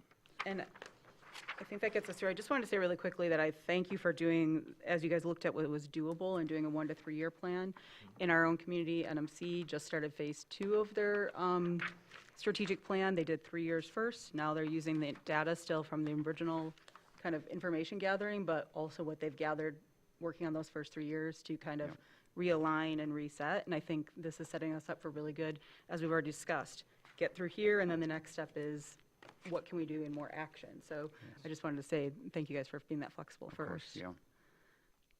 Go ahead, Lance. I'll say I'll make a motion. If Go ahead. we want. Okay, I move that the City Commission concurs with the objectives and key results, OKRs, and directs the city manager to work with the employee team on developing further proposed prioritization and recommendations to the commission on timeline, with the city manager to develop budget recommendations aimed at achieving the OKRs and providing the commission with an update on the status by the end of February of 2026. Support. Thank you, Lance, and thank you, Jackie. Question I had, because we made some changes. I don't Yeah. think this would matter. Do we need to say A, amended, or B, can we just see the final as it comes to us to make I sure that think we're you all just on the say same as page? revised at As, the meeting. yeah, the as January revised 20th during meeting. the meeting. Okay, great. in Is that good the with you? January meeting. Okay, great. Okay, any further discussion? Go ahead, Heather. I just have one final comment. At our last week's meeting, the question of what is the quality of life came up. I think it was in response to my comment that focusing on quality of life is economic development. And I think the definition of quality of life is right here in these OKRs and our strategic plan. I don't think that it's a community-driven strategic plan. I don't think it skews towards the older people or younger people. And I think the adoption of these objectives and our continued focus on implementing them will strengthen Traverse City's ability to attract and retain residents, support a diverse year-round economy, and ensure that growth enhances rather than erodes our shared quality of life. So Well I said. think it's right in here. Well said. Thank you so much, David. Yeah, thank you. Other comments? Okay, good. I just want to thank the commission for your engagement, your active engagement in this important work. I want to thank the department head leadership team for your role. I want to thank the community for their robust input that shaped the strategic action plan. I want to call out our communications director, Colleen Pavelio, specifically. Colleen has been the horsepower behind getting us all the way through this point, working closely with David and myself and Deputy City Manager Deb Allen. But I really want to thank you, Colleen, for all of your work, and I'm excited for the next steps. So thank you. Yeah. Thank you for staff, too, for being, I mean, it was said already, but seemingly very on board. We've heard some good comments, too. So with this, I'll open up for any public comment on this item. Do we have any public comment? Seeing none, I will bring it back. All in favor? Aye. Opposed? Thank you, everyone, for all the great contributions to this, and looking forward for us all getting to work on it. This is when I wish we could toast. I You know, like right? have a champagne toast, but. We almost should have made too bad we Yeah. couldn't make this the very last agenda item, Yeah. but we have to follow procedure. Right. So with that, we will move on to our discussion of Lot O, and Benjamin, I'll hand that over to you. Absolutely. I've got just a couple of quick things to say. At the January 17th, 2023 meeting of the City Commission, the Commission authorized a purchase agreement with Homestretch to construct workforce housing in Lot O, which is at the northwest corner of State Street and Cass, so over by Omelet Shop downtown. And that purchase agreement contained a provision that required Homestretch to close on the deal within a certain period of time. They have had challenges obtaining the financing needed to make the project come to fruition. The City Commission most recently extended the deadline by which Homestretch had to have their financing in order, if you will, to make this happen on September 22nd. That deadline goes through the end of this month. And so I outlined in the packet some key dates with this process along the way. Homestretch has asked that the city reissue a request for proposals because it would help them potentially with the funding that they need to have a fresher request for proposals if they were to be awarded it. But I want to say that my recommendation, if the City Commission wants to see development happen at that property, that we open-mindedly issue that request for proposals, and that those proposals are evaluated against Homestretch's, as they've indicated that they intend to submit a new proposal. And then, when those proposals come in, the commission, of course, has the option to select any of them that they wish or to not proceed. But if Homestretch happens to be the only submitter, if you will, then that gives you an indication that there's at least no other entities that are working to make something happen, and you can still make your decision accordingly with that in mind, but without pressure. So you really have different options. Issue a new request for proposals that could contain essentially the same elements that were in the original RFP. You could desire to issue a modified one, which would require some additional discussion at future meeting or meetings of the City Commission. You could do nothing at this point, revisit options at another date, or you could do something else that I haven't even thought of. So if option one is selected, again, I want to point out that the commission has the ultimate authority over what to do with those proposals. And Mr. Stimson from Homestretch is here. I do thank Homestretch for their work to this point, but we are where we are, and I do want to respectfully acknowledge kindly that I do think it's in the city's best interest, if you want to see something happen, to look at all proposals and see what is viable or maybe not viable. I have a quick question for clarification. At one point, with what you were saying, you said there would be other proposals against, or like up against, against Homestretch is how you put it. There is no placeholding. Right, not Yeah. against, I just mean Homestretch evaluate could within be the included, context yes, of, okay. yeah. Of As you all- look at all bidders. Against the Right, RFP. right. Okay, thank you. I just wanted to clarify that it's not going to be Absolutely. other people bidding against Homestretch's plan. It is going to be the RFP in general. Mitch, you had your hand up? Yes, I would support the recommendation by the city clerk or city manager, sorry, That's okay. to go forward with an RFP that is essentially the same as the original, because I see the objectives that we have of increasing housing in our downtown area, of increasing our downtown vibrancy overall, as things that are directly in line with the pillars of our strategic plan that we just discussed, but also things that have been identified multiple times before as key priorities for this community. But there have been changes, not just from what Homestretch has been able to do, but elsewhere in the business community. Different federal policies have changed, interest rates have changed, what development partners might be willing or unwilling to do has changed. So it is possible that we could have an interested party that did not submit a bid or proposal last time could think that they have a bright idea.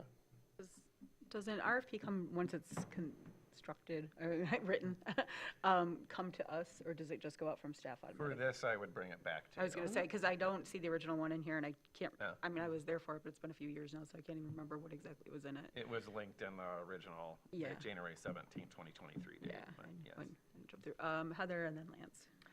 Yeah, I wasn't on the city commission when the Homestretch plan was originally approved, but I have been supporting it strongly over the last 2.5 years, because I think that adding workforce housing downtown builds a more dynamic population.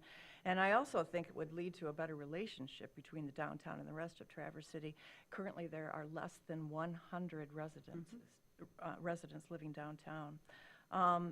However, at last week's meeting, David Burrell did bring up the idea of reconnecting the downtown to neighborhoods, and adding full-time residents, I think, would help a lot to make the downtown not only a business district, but also a neighborhood. And I also think it would help bring stability and resilience to those businesses, so they're not relying completely on tourism. However, 5 years into this implementation, we don't have any success. And we also have a parking problem. It may just be a perceived parking problem, but it's certainly one of the two main concerns that we hear from residents all the time. And you have to admit that the data that Fred Bimber sent in yesterday or the day before was pretty eye-opening.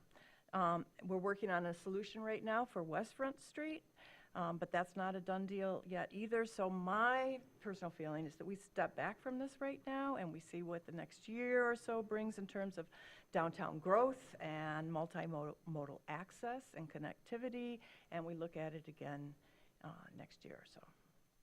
Thank you for sharing, Heather, and then, sorry, Lance, you spoke. Thank you for sharing, Heather. Lance, you were up, and then Laura, you're next. Sorry, my I'm gonna brain yield pushed to Laura. everything to, okay. So I'm going to echo some of Commissioner Shaw's comments. I think if at this point we just do an RFP again, that's the approach we used several years ago, why would we expect a different outcome this time? I guess I'm concerned about that. As Mitchell said, a lot has changed since 2023. We have the adoption of our strategic action plan. West End parking was kind of removed from the equation of the broader downtown plan. We had a discussion about the new RFQ for the West End State Street properties. There's plans to further reduce parking for the farmers market improvements, and the property, it appears, was much more complicated to develop than was initially thought, and so a lot has changed. I would prefer that we take a step back and we look at what's our overall vision for Lot O. What would success look like? What outcomes do we want? How does it fit in the broader downtown planning? And look at a holistic assessment, understanding of our parking needs. I think that's important to get.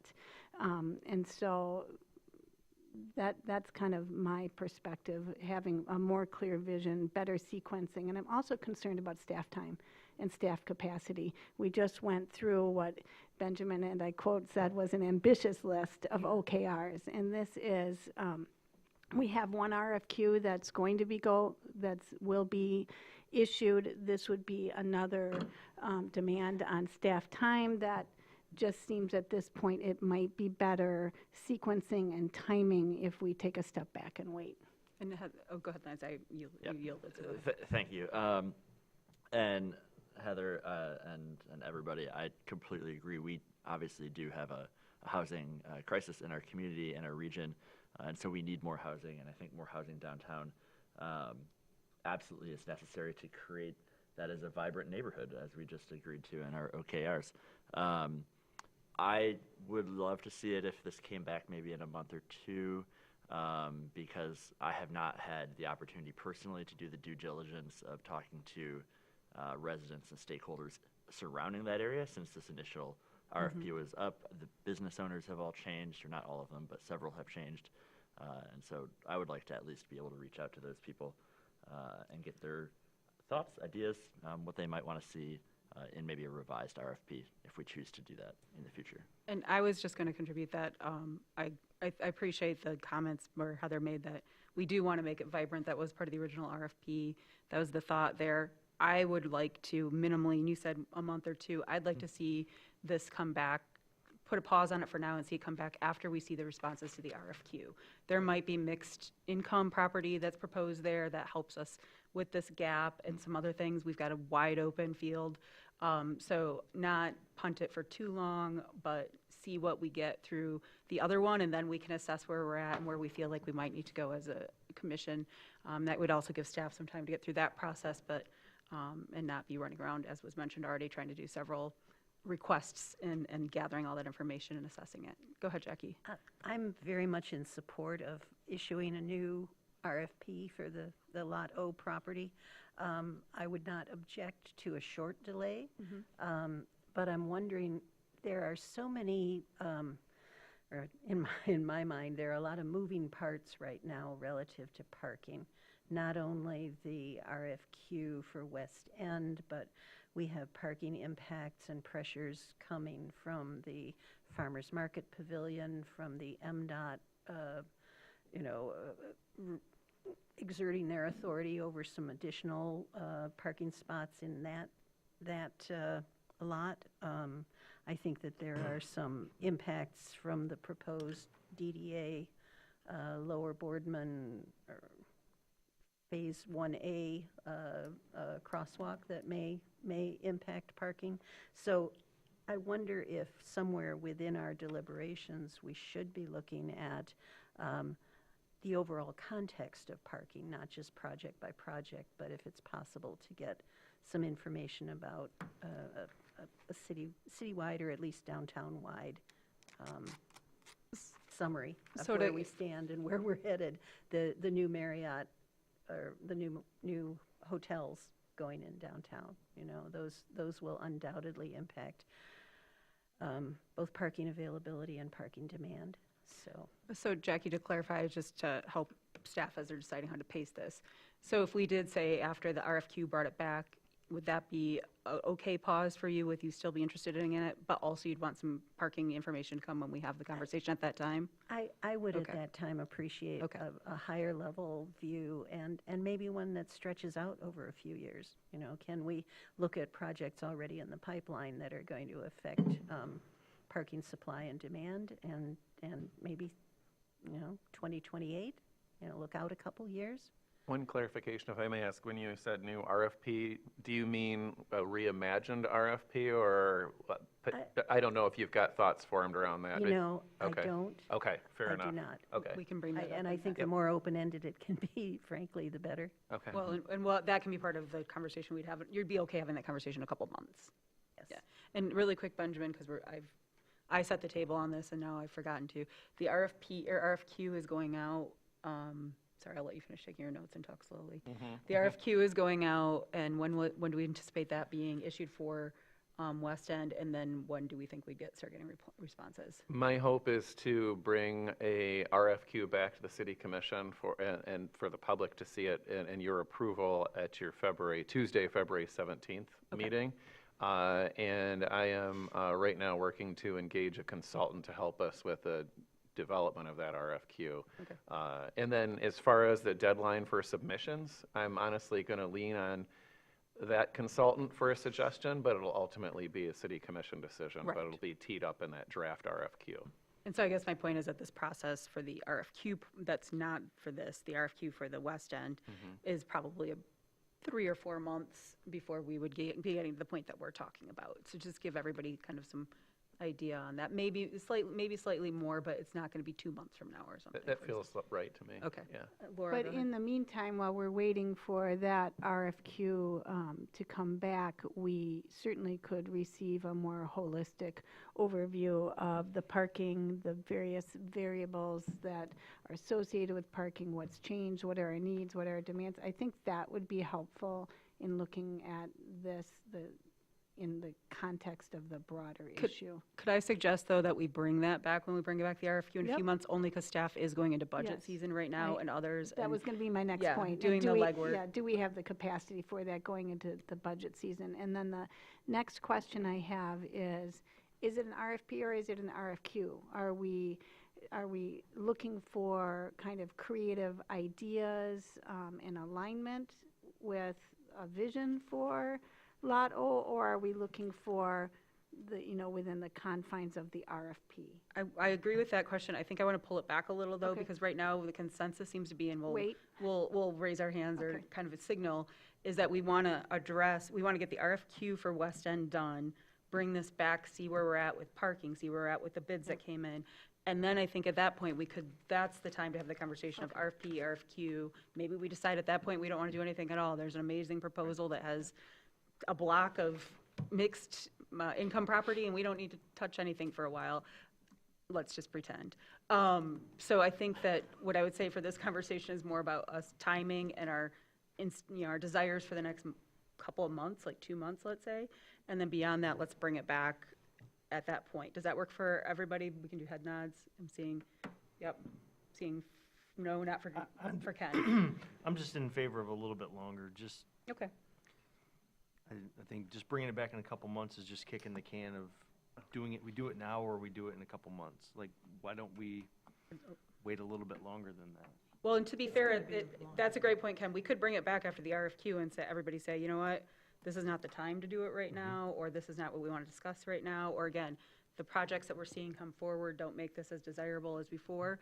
To the point that Lance made, we might hear from a lot of people of like, the window for our Lot O is closed, we'd like to see you guys wait to develop this. So I think with that kind of feeling of what's out there, we could potentially not even decide to pick it up at the time. That's where we have some options. So is that agreeable to you, or would you like us to put more of a date of like 8 months from now or 9 months from now or something? Well, we threw out just a random couple months, and I just think that something longer, like, I don't know, 6 months? 4 to 6 months is what we were 4 kind of to 6 talking to. months. Do we want to say? Yeah, okay, does that work for Yeah. staff? Okay. Yeah. Laura and then Heather. And I guess I want to be clear, I don't view this as a delay or kicking the can down the road. I view it more as a reset, because the goal isn't to slow things down indefinitely, kicking the can down the road. It's really to set this up for success. And what we've done in the past hasn't worked, it hasn't delivered results, and I would hope that with this kind of new shift in our thinking and being more proactive about it, we can set this up for some real results on Lot O. Okay, Heather? To bring back the parking survey question, I would like staff to look at the current prohibition of parking on non-paved parking lots. We will have two unpaved parking lots by the summer. The one down in West Front and the one over next to the Alluvion. They could be very useful. So I'd like staff to take a look at why we couldn't allow parking on unpaved lots, at least for a certain amount of time. To clarify, the Alluvion is still privately owned, right? Correct.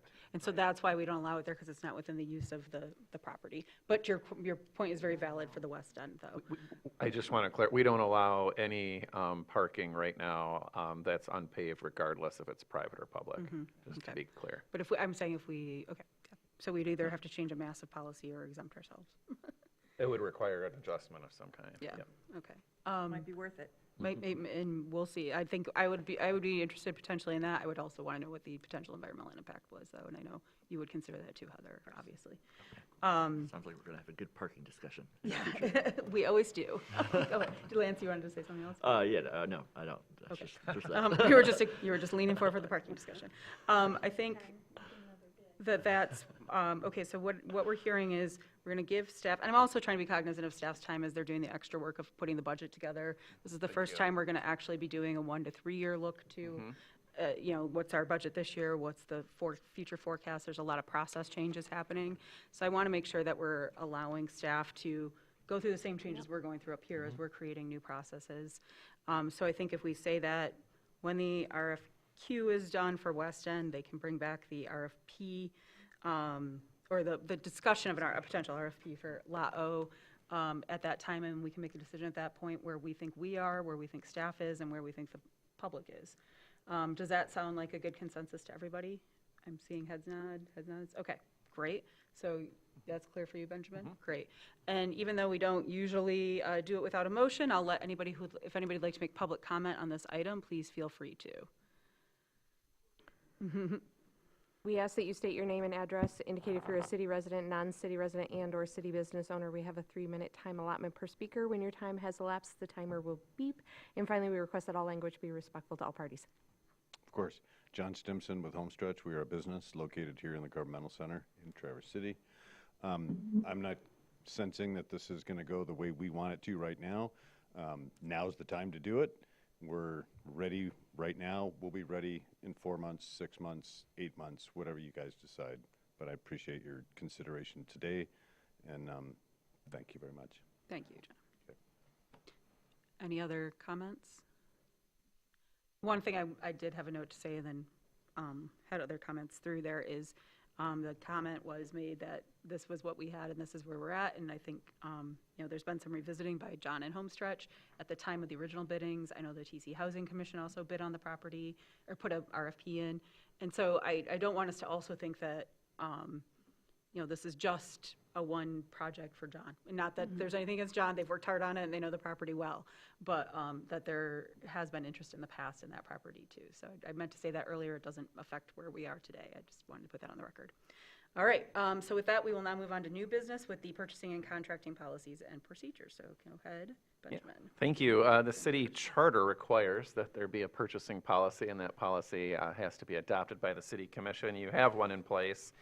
There's a number of what I would characterize as housekeeping modifications to that purchasing policy. There's 2 versions of the document in your packet, one that's redlined and one that isn't, just for ease. I don't see any major substantive changes to highlight for you. But these were all recommendations that came through ultimately the city treasurer, the city attorney, and myself from the employee team that makes purchases the most frequently, looking for clarity. And so I'm happy to answer any questions if there are any, but like I said, there's really not any what I would call truly substantive changes that I think need to be brought to your attention. Jackie, go ahead. Just to clarify, does this policy also apply to TC Light and Power and DDA purchases? It does not.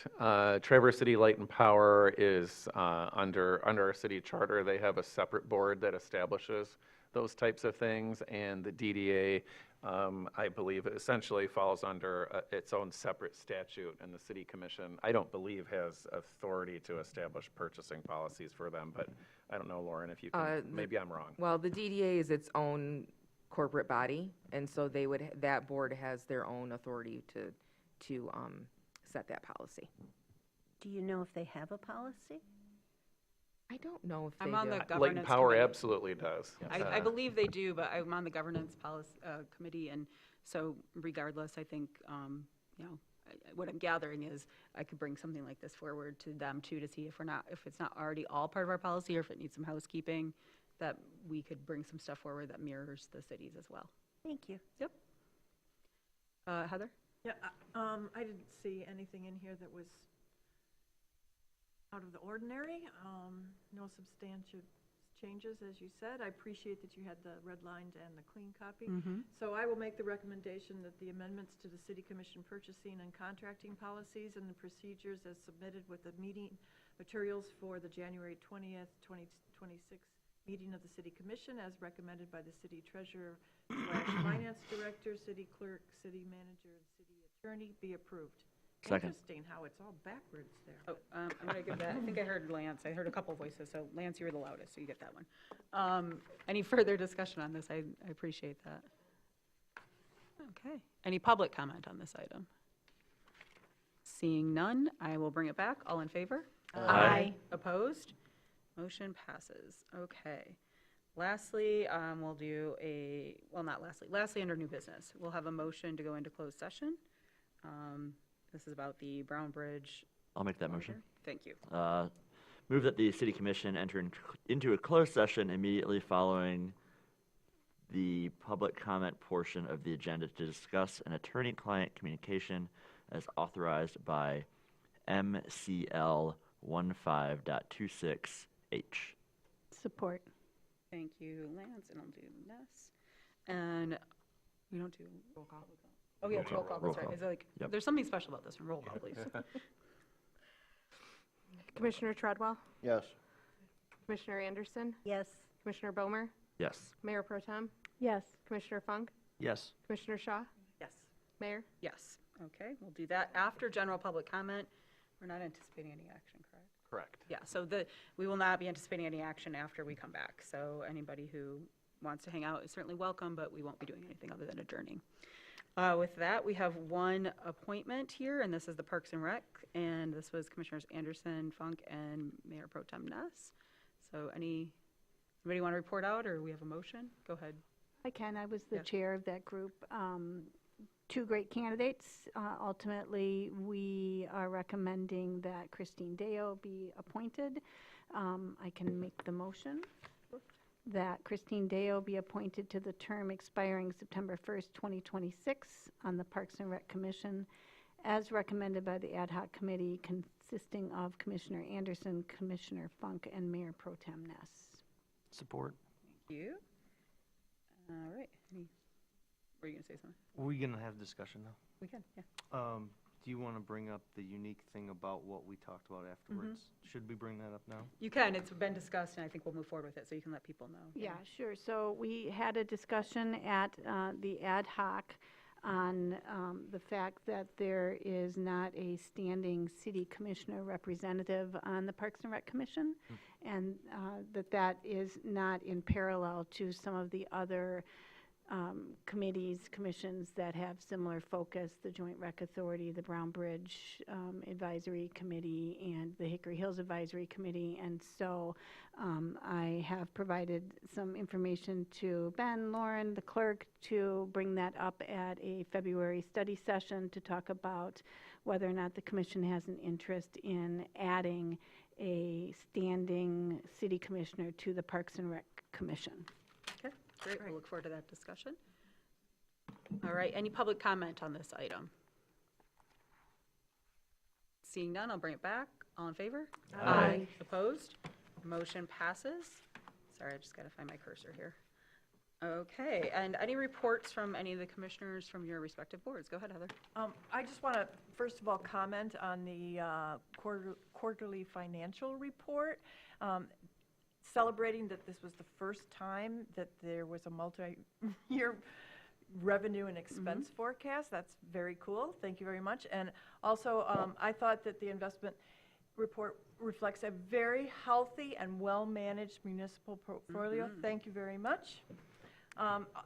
My other report is on the Michigan Township Association. Last week's speaker was Glenn Chown from the Grand Traverse Regional Land Conservancy.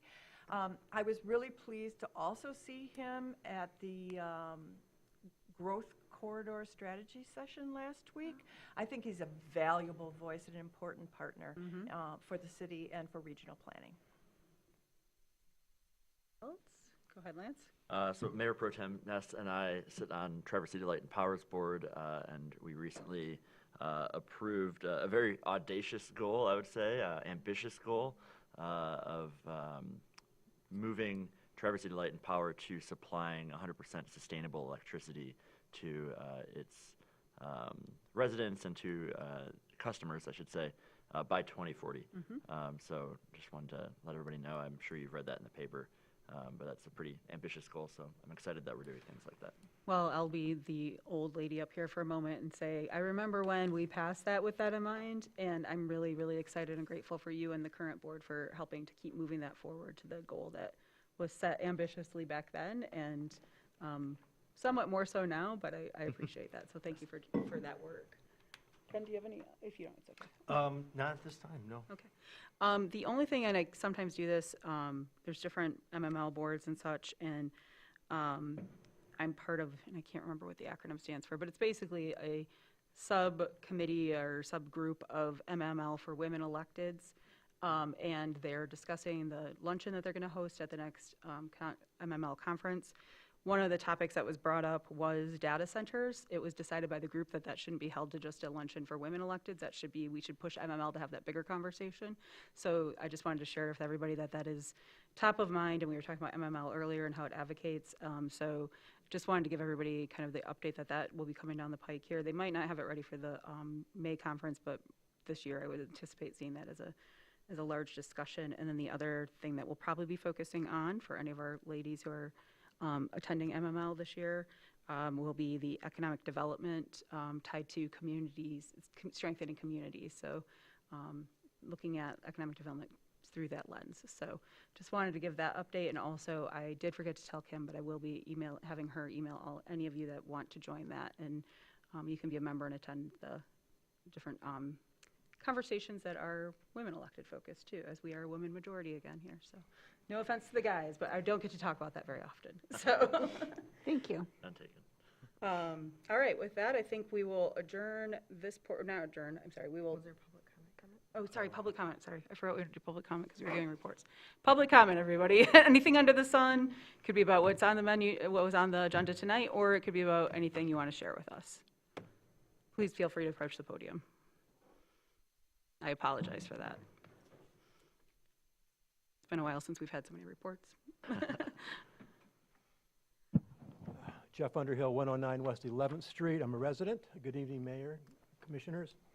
I'm here tonight regarding the rent structure and the future occupancy of the leasing strategy for the Carnegie and Con Foster building.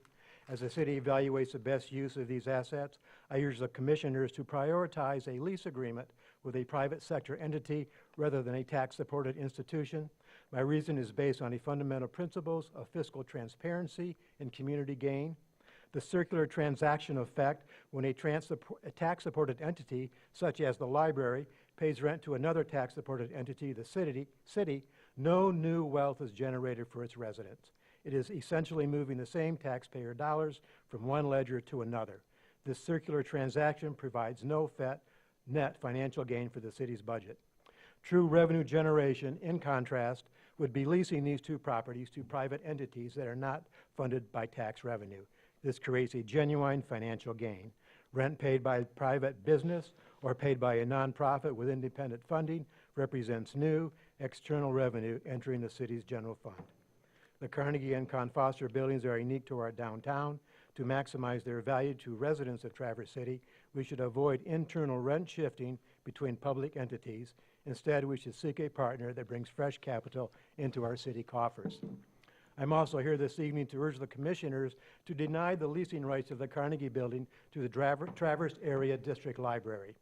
My opposition is based on a troubling lack of transparency of library trustees' intentions to operate a museum business, an endeavor that would impose substantial and undisclosed financial burden on our city residents. The trust is the foundation of public service, yet the library board has failed to be forthcoming about this project on 3 distinct occasions. 1, upon review of the library's board of trustees' regular meeting agendas for the past several months, not a single mention of operating a museum business had been discussed. 2, the resident survey. The library community survey distributed last year intended to gather public input on library priorities. This survey completely omitted any reference to museum business model. 3, the library's 2026, 2027, 2028 strategic plan. Most concerningly, the library's newly developed 57-page strategic plan for the coming years contains not a single mention of operating a museum business. It is baffling that a project of this scale and immense cost was excluded from a comprehensive 3-year plan. This intentional omission suggests that discussions regarding this costly business venture have occurred outside from public scrutiny. Operating a museum is a significant departure from core library services and should not be funded on the financial backs of residents without explicit public consent and rigorous financial vetting. Thank you. for that. For the best financial well-being of Thank Traverse you City for your- residents, thank I you for your respectfully comments. implore the commissioners to protect our tax Mr. Underhill, dollars thank you. and not award the lease to Sir, the your library time system. for comment has elapsed. Thank you. If you'd take your seat. Thank you. Thank you for your service. Thank you. Any other public comment at this time? Okay, seeing none, we are going to go into closed session then, and we will be back to adjourn officially, but again, no anticipated actions at that time.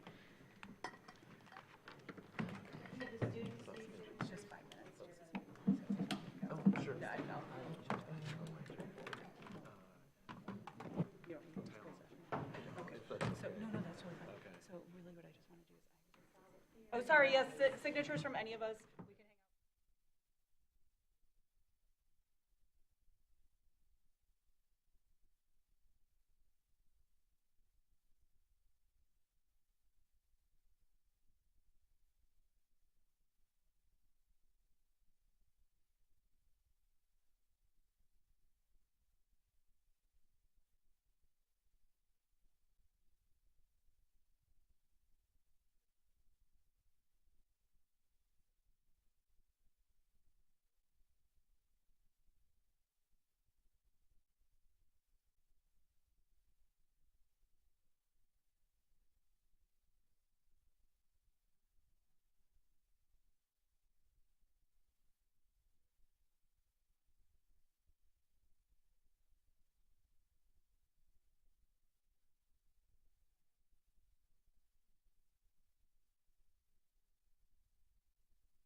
We have a quorum. All right, I call this meeting, or I adjourn this meeting at 9:51. Here we go. Meeting adjourned. Thank you guys for Oh, Mitchell's being got the, stuff there. making the trip.